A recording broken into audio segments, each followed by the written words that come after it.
নমস্কার, রান্নাবাটি চ্যানেলে সকলকে স্বাগত। আজকের রেসিপি গুড় পিঠা বা পোয়া পিঠা। এই রেসিপি ফলো করলে প্রত্যেকটা পিঠা হবে একদম নরম এবং প্রত্যেকটা পিঠা ফুলবে। প্রথমে গুড় পিঠা বানানোর জন্য 1 কাপ মতো চাল 2-3 ঘন্টা ভিজিয়ে রাখবো। তারপর সেই চালটা মিক্সিতে জল খুব কম পরিমাণে দিয়ে, একদম যতটুকু না দিলে নয়, দিয়ে ভালো করে মিহি করে বেটে নেব।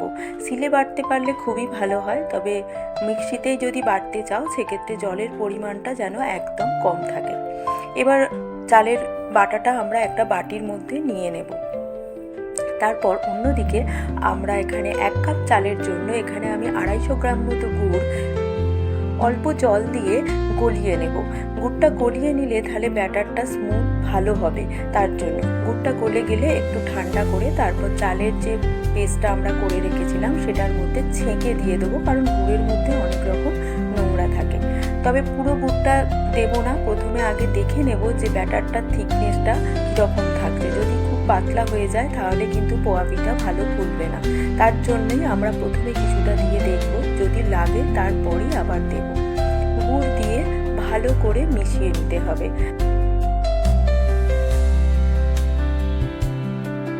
সহজ সহজ রেসিপি দেখতে হলে রান্নাবাটি চ্যানেলটা সাবস্ক্রাইব করে আমার পাশে থেকো, আর লাইক কমেন্ট করতে ভুলো না। দেখো আমার ব্যাটারটা গোলানো হয়ে গেছে, থিকনেসটা ঠিক এরকম থাকবে। আর একটুখানি আমি এর মধ্যে গোটা মৌরি দিয়ে দিলাম। খুব ঘনও হবে না, আবার খুব পাতলাও হবে না, সেই রকম একটা থিকনেসের ব্যাটার আমরা তৈরি করে নেব। এবার কড়াইতে সাদা তেল গরম করে এক এক করে দিয়ে ব্যাটার দিয়ে কম আঁচে ভেজে তুলে নিলেই তৈরি হয়ে যাবে। তবে আঁচটা যেন অবশ্যই কম থাকে, কারণ না হলে কি হবে, ভেতর থেকে কাঁচা রয়ে যাবে আর ওপর থেকে লাল হয়ে যাবে।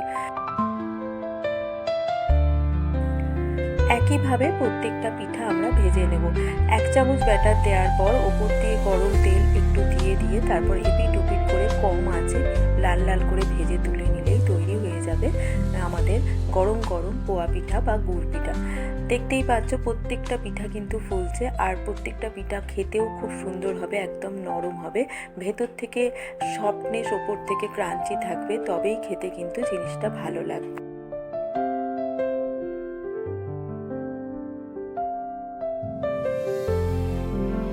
মালপোয়া আর গুড় পিঠা এক মনে হলেও কিন্তু এক না।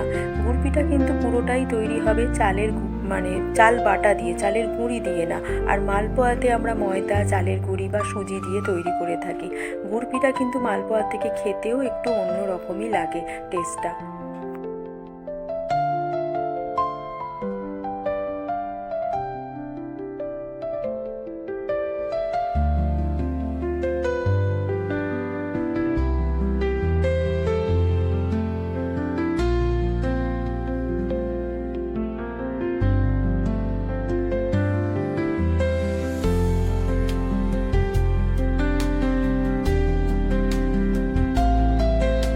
রাতে গরম গরম গুড় পিঠা বা পোয়া পিঠা যাই বলে থাকো, খেতে কিন্তু বেশ ভালো লাগবে।